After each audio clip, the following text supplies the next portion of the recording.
Aba! Oh! I like it. I like it. Ito Kasi, yung sasabi ko eh. alam nilang jungler yung Claude eh. Kailangan natin, we need to go hunting, my friend. Kailangan natin mag-hunting ng mga Claude at ng mga Benedetta. Oh, exciting Exciting, ah. indeed yung naging lineup ngayon dito ng DreamHack. Ang tanong dito, Rockhart, if you are on the shoes of DreamHack, confident ka ba going into this lineup laban sa RRQ? Confident ako, basta tumama ang araw ni Nix. Ay, Basta tumama ang araw, may mangyayari at mangyayari dito kasi yung mid lane ng RRQ Hoshi, either ano yan eh, either mid lane na Alice, possible. Hindi ko alam kung itatapang, look at the loading screen. Oh, there you go. Either mid lane na Alice or mid lane na Benedetta. Hindi pa natin alam kung medyo talagang i-stick nila sa XP lane tsaka sa gold lane si Benedetta or si Lapu-Lapu. Pero overall, medyo makunat yung mga target eh. Oo. Nung Alice, nung si Lina, kahit tumama yung mga araw dyan, there's a good chance na pwede pa rin. Parang hindi rin siya easy kill. And Hindi siya I like easy what kill you've yun. said na ang Benedetta on mid lane. So meaning, ang si Lena kasi, most likely nasa gitna yan. Will try to Paikot-ikot. hit an abyssal arrow. And Benedetta is one of the heroes na kayang-kayang mang-cancel ng isang abyssal arrow. Yung Tama. sasaluhin niya using his eye for an eye. So here we go. Look at the configuration. Ito yung lane configuration na kung tawagin. Alice on the XP lane. Ayan, yung Lapu-Lapu on the gold lane as usual. Aga agad ah. Oo, Checking nitong si Mike. Si Kuya Mike. Oo, tinitignan niya kasi kung nililish. There are other teams who actually uses etong Sylvana na si strangling na kagad nila yung orange buff para kukunin na lang nung Claude. Pero hindi nila ginawa yun on the orange dahil doon nila inuna yung purple buff. Secure lang yung lane. Sinesecure lang nila yung lane. Walang invade. Malaking invade na nagaganap. Talagang control lang sa lane. Apat ngayon. Pero speaking of control, dahil dito may unang mamamatay and that's gonna be Vin. May TP pang kasama si Mike and that's a rotation na hinihintay or hinahanap natin sa DreamHack. Ito na yun, sinasabi ko. Ito yung, kung meron kayong identity, gamitin nyo yan ngayon. At pinanggugulo talaga nila ng todo itong Jawhead ni Kuya Mike. Medyo ginulat doon ng DreamHack itong RRQ. I may say, First Blood. Hindi nila in-expect na even yung Tams bumaba rin doon from the top lane and that's one of the reason nga kasi lalamang kasi sa early stages of the game itong Tams against ay Lapu-Lapu. Well, RRQ, kumbaga nagpapainit pa lang naman din sila. This is their debut match and Vin just take the first blood. Pero so far naman kasi yung Claude naman medyo hindi pa naman siya tingin ko he's still in good shape. Yes. Oo, mamaya pa naman yan eh. Kahit na medyo mamatayan once, siguro okay lang. Wag lang siya nakawan ng buffs. Yes. Wag lang siya manakawan ng orange or nung purple buff. Okay pa naman yan. Although ngayon, napabagal ng konti ni Mike. Yung taking, sinusubukan niyang takutin si Claude, like, okay, sige, subukan mo mag-farm ng nandito lang ako sa bush. Kumbaga, lang ako. Yun kasi talaga yung yung role nung nung Jawhead na talagang kailangan mong magbigay, kailangan mo i-zone out yung Claude. Kailangan hindi mo siya bigyan ng easy access sa jungle para makapag-farm ng mag-farm. Kasi ang gagawin lang naman ng Claude, iikutan niya yung mga jungler. And then, pagka merong gagamitin niya yung Blazing Duet niya up until magkaroon siya ng DHS. Tama. And of course, kung gusto mong medyo bumagal yung pagsakit ng Demon Hunter Sword, hindi mo naman kailangan nakawin yung jungle eh. Gawin mo yung ginagawa nila ginagawa nila hit. Ibabato lang palayo yung i-reset mo lang. Okay na yun eh. Oo, totoo. I think yun yung sinusubukan gawin ni Mike, Kuya Mike dito. Pero again, nakuha na, naagapan na agad eh. So, tsaka I agree ako dun sa buff na na tinopic mo. Kasi sa Claude kasi, sa early game, most specifically yung first 5 minutes ng laro, you wouldn't want na mawalan ka agad ng purple buff eh. Tama. Kasi yung mana mo, kakapusin. Most of the Claude as a jungler kasi, hindi naman sila nagdi-demon shoes. So meaning to say, yung mana mo, nagre-rely ka talaga sa purple buff. So pag nawala yon or na-steal ng kalaban, ang laking na kagad yun, bagay para sa isang Claude. Kumbaga yung hindi siya makakapag-stack tuloy-tuloy ng kanyang Art of Thievery. So meaning to say, hindi siya makakapag-rotate efficiently dahil mabagal yung kanyang movement speed. Yan, exactly. And again, pag every small few seconds na i-delay mo ang Claude sa pagkuha ng anything, ng pagkuha ng crab, pagkuha ng mga big buffs, ang laking bagay na nun. Tumatagal yung laro, tapos yung mga sariling carry nyo, netong DreamHack, mas magkakaroon ng pagkakataon na makahabol. Mhm. which is exactly what they want. Kailangan lumaban yung Claude na kiliti lang din yung ano niya, yung Blazing Duet niya. Hanggang kiliti pa yung Blazing Duet, yun, may chance pa. Yun yung opening pa Oo. ng Dream Max para makabawi. Exactly. Yeah, and even yung winning condition din kasi ng DreamHack is gaya nga sabi mo kanina during the drafting phase yung early game wherein yun nga tumama yung pana, nakuha nila yung first kill here against RRQ. Very good start of course para dito sa DreamHack at syempre they have to do this consistently. Tama. Kasi somehow ang draft ng RRQ Hoshi is scaling. So the longer na madrag yung laro, the stronger they get. Yeah. Like for example, yung Alice, kasi only yung orbs eh. So, Tama. the mere fact na kaya na kayong i-sustain ng isang Alice, I may say, that's the end of that match. I think so. And I think pag tumagal-tagal yung Alice na to, pag napabilis yung laning phase niya, yun na din yung magiging problema eh. Yun na din yung magiging problema eh. Although, again, I really like, habang titigil ko yung mga player cam na to, habang ipapaliwanag Okay, ka, okay. ang confident nila, nakasmile pa rin talaga yung RRQ kahit na first blood Na first sila. blood pa yan. Oo. Pero ito, Kuya Rockard, balik na muna tayo dito sa laro. So To the yun nga, game. nakakuha ng first blood dito ang DreamHack and look at the aggression. Apat kagad sila dito sa baba. And gaya na sabi mo, Rockard, si Mike, patuloy niya lang na zinuzone out si Shin. Diba? Ni-reset lang niya ang tagal mamatay. Ni-reset ng region. Itong mga jungle camp na to. And ang laking bagay. Hanggang ngayon, stuck pa rin doon. Itong grabe si Shin. And it's a big deal. It's a big deal for DreamHack right now. Who is 600 above on the gold scale agad. Ito kasi ang ang mahirap ngayon sa ng RRQ Hoshi. Talagang eccentric talaga sila on the mid game eh. Kasi wala silang easy minion wave clear. Look at Benedetta dito, hindi naman niya kaya agad mag-minion wave. Wala silang like a mage. Oo, like yung tama. mga Farsa type. Pero ito sa may top lane with a Blazing Duet, Vengeance lang doon ni Cabral at wala siyang pake. Wala pang ang damage. Kaya lang sabi mo kanina, Rockard, kiniliti doon yung Tamus. Literal na kiliti kasi delayed na delayed. Uy, what a save there from Homies. Although hindi pa naman ganun kasakit. Right now, yung mga orb lang nitong si Alice, the Wiz King, syempre, gotta play safe. Again, sobrang halata ngayon na itong DreamHack talaga nagre-revolve dito sa mga ikot nitong si Kuya Mike. And actually, they have the choice to get the turtle. Pero mas gusto na lang nila muna na sabayan dito sa may mid lane yung RRQ Hoshi. And so far dito, Rockard, look at the positioning dito ni Mike. Ayaw niya talagang bigyan ng easy orange buff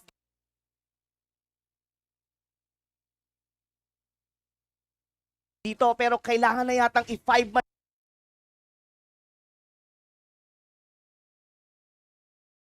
ng RRQ Hoshi ang DreamHack. Ganong kainit yung laban ngayon. Nag-dedicate ang RRQ ng 5 tao para lang dito sa Turtle. Para nga sa Turtle, pero tumalon doon si R7 sa likod na Imperial Justice niya dito.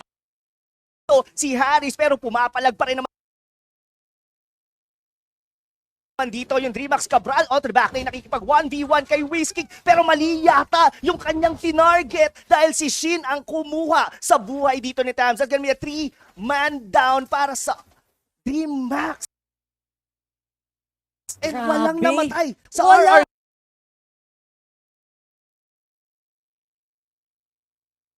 RRQ. 5-man, nakala mo. Kaya pala sobrang confident nila kaninang kahit first blood din nyo kami. May plano sila na pag nakukuha nila itong turtle na to, talaga naman, kahit anong mangyari, lalawang at lalawang pa rin sila. Like right now, 1.2k gold lead na para sa RRQ. Plus, may turtle buff pa si Shin. Exactly. What do you think actually happened? Pero mamaya na yung Rockard. Dahil look at Mike dito. Gustong bumawi pero with a BMI out. Bumalik pa nga dito si Shin. Ganun siya ka-confident. Pero yung Blazing Duet niya, pabalik din mga kaibigan. Dahil si Shin medyo nagkakagulo. Pero sabi Shin, wala akong I'm pake. back. Bumalik with a BMI. Si Mike na ang kasunod. Dalawa ang nawala na miyembro dito ng DreamHack. Takbuhan ng mga tol. Si Nix, binabaril-baril pa rin ni Shin. Sinubukang magtago doon sa mo, pero out na muna rito ang Claude. Grabe. Ang kate. Alam mo yung feeling mo, gumabak na si Shin. Oo eh. Tapos pabalik, Hey, I'm back, homies! What's up? So, Kumbaga, yung blazing duet niya, paano lang panakot. panakot. Tapos, oo. yung ano talaga, yung mga normal attacks talaga dito. And impressive indeed yung laro dito ni Shin. Cabral here will fall. And that's gonna be a 6-1 in terms of the score. Si Whiskey, asama mo na rin si Shin. Pumapalag silang dalawa.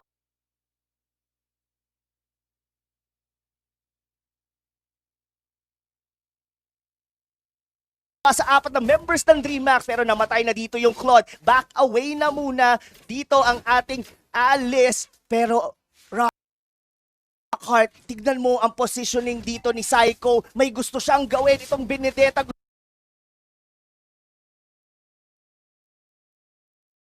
Gustong backstabin. Oh! Dito ang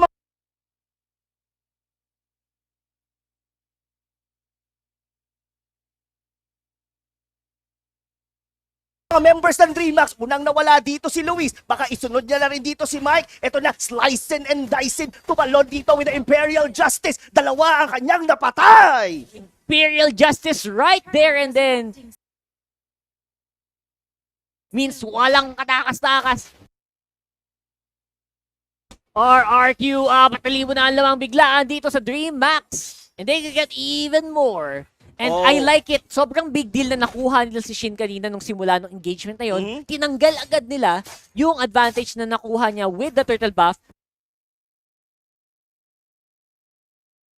Right now, do ang ganda ng pickup nila dito kay RR7. And he's still alive. He's still alive! Oh my Sa totoo kulay. lang, that's a split second yung buhay. Kasi Oo tumama nga eh. yung araw, nasa labas na siya ng vicinity ng turret on sa gitna. Eto na Been naman. here, using the Imperial Justice just to get away. And yun na nga mga kaibigan, sabi namin dito ni Rockheart, early game ang DreamHack, pero mukhang ang RRQ Hoshi ang bumubugbog dito sa umpisa ng ating laro. Tama.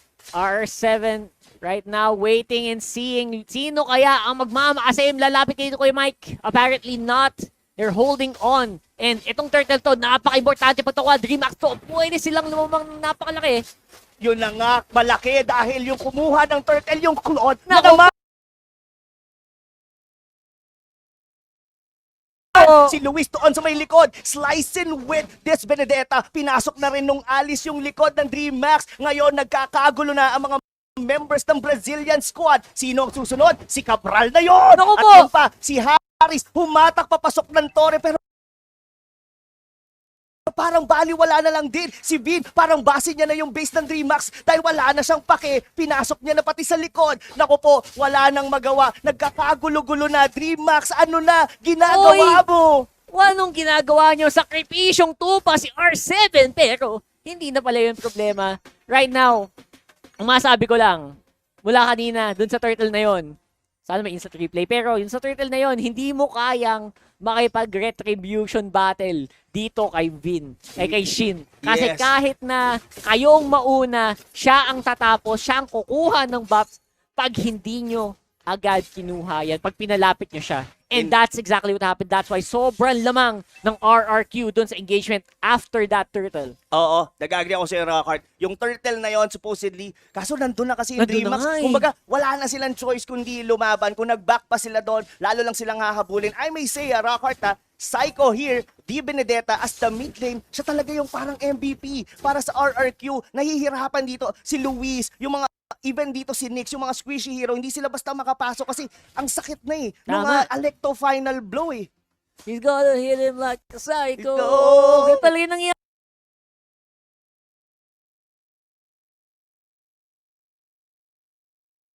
Dito paulit-ulit eh. Oo. Ang hirap niyang lapitan. And again, hindi niya kailangang maging nasa gitna ng laban. Hindi siya yung focus. Mhm. As long as hindi focus si Psycho, dun siya nakakagalaw ng maganda. Dun siya naglalapag ng mga mala-impactong mga mga Alecto final blow. Oo, impacto. Speaking of impacto, dito sa may top lane, si Cabral, sinubukang pasukin doon sa Torre pero makunat yung Tamus. Pero walang kunat-kunat kay Psycho. Si Mike, nag-altrapable Uy! force sa likod. Pero bumalik si Shin, pero job baited dito ang ating Claude. That's gonna be a two-man down for RRQ. Ito na nga ba ang sagot ng DreamHack para makabawi dito sa RRQ squad, the Indonesian squad. Unti-unti sila dito ang nawawala. Si Nyx, dito yung Selena Takbo! ang nakakuha pero si Lapu-Lapu dito ni Whis King. May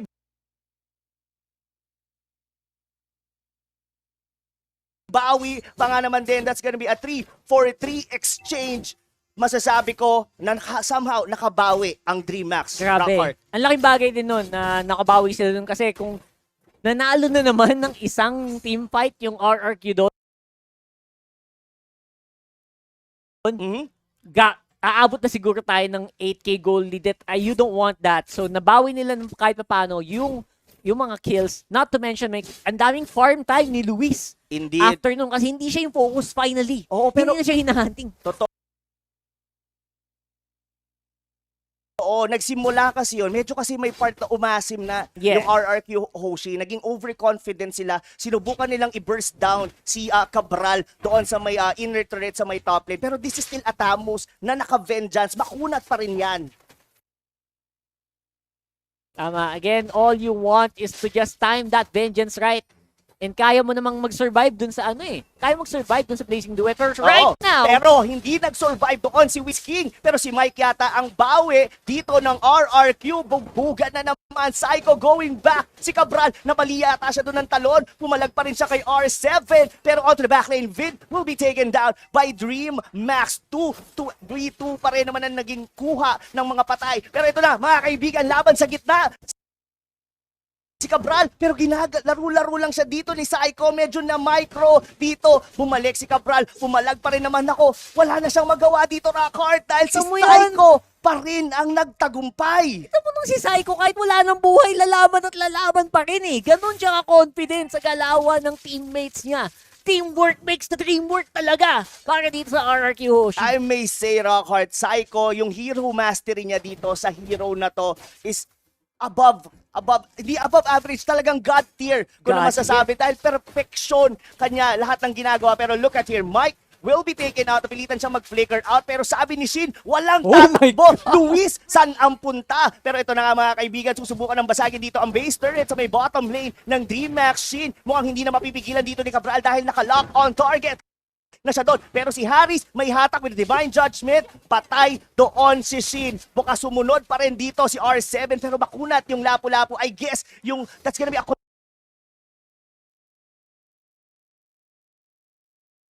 collateral damage o exchange na lang din. Wala yung Claude pero naubos naman yung mga tore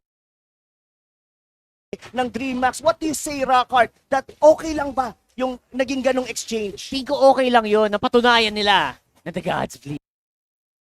Na hindi pwedeng magsiga.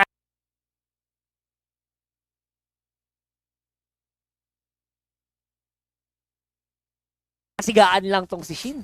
Kung hindi, isang magandang laban lang from home is huli ka agad. Pero right now, R7, R7. Grabe. I mean, masasabi mo, the whole squad dito ng RRQ, talagang lahat sila nagkakaroon ng ambag. Kanina pa natin pinupoint out si Shin, pinupoint out dito si Psycho, pero hindi natin napapansin, even R7 are doing wonders for RRQ. Yep, RRQ right now. Like, buong squad nila, parang lahat may function, lahat talagang gumagana.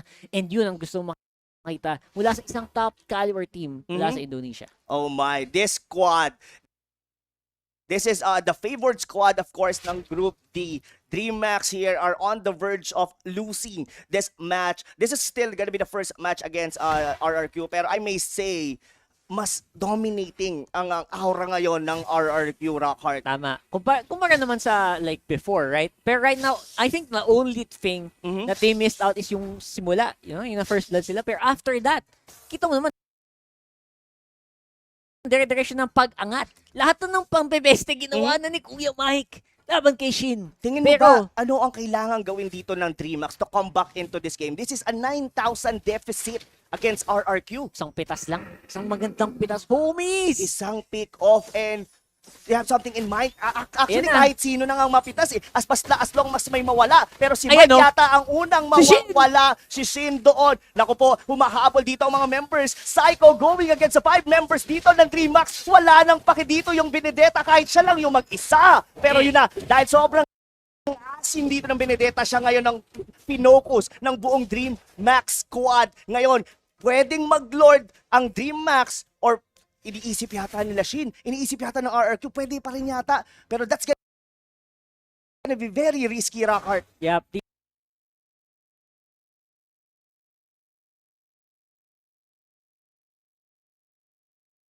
Ito lang talaga na patunayan, walang malakas sa 5. Psycho pa kayo, 4 to. Hindi nyo kayang sumabay dito. So, right now, because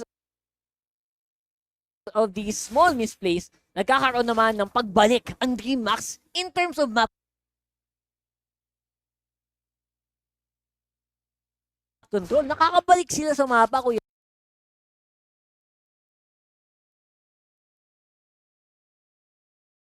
Indeed. Kumbaga, lamang na yung RRQ Kumbaga, ito yung parang nagiging asim moments Oo, ng RRQ. Yes, yung aggression nila, pero ito, delikado ang mga pwesto ngayon dito ng DreamHack. Ang talagang all eyes talaga dito tayo, Rockart, is kay Harris. Kasi siya yung gagawa ng mga plays. Siya yung hahatak dito sa mga damage dealer ng RRQ. Si Shin, pwede niyang hatakin. Even Psycho, katulad kanina, pag umasim ng ganon. That's one of the reason ba't siya namatay. Kasi hinatak siya ni Harris. Si Shin, buti na nga lang meron